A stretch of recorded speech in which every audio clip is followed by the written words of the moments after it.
আজ ২০ ডিসেম্বর ২০২১ খ্রিস্টাব্দ ৫ পৌষ ১৪২৮ বঙ্গাব্দ সোমবার। ইয়াহিয়া খান পাকিস্তান সেনাবাহিনীর সাবেক সর্বাধিনায়ক।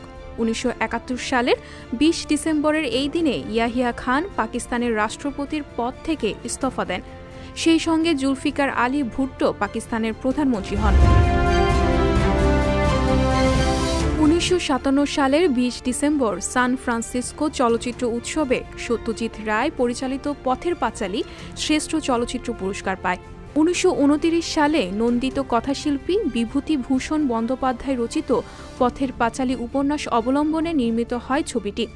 পথের পাঁচালী আন্তর্জাতিক অঙ্গনে সমাদৃত প্রথম দক্ষিণ এশীয় চলচ্চিত্রের মর্যাদা লাভ করে, যা পরবর্তী সময়ে পরিণত হয় সর্বকালের অন্যতম সেরা চলচ্চিত্রে।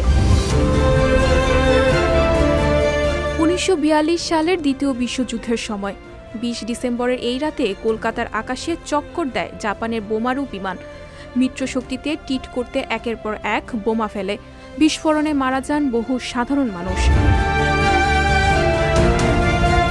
১৯২৩ সালের ২০ ডিসেম্বরের এই দিনে লাহোরে হিন্দু মুসলমান সাম্প্রদায়িক দাঙ্গা লাগে।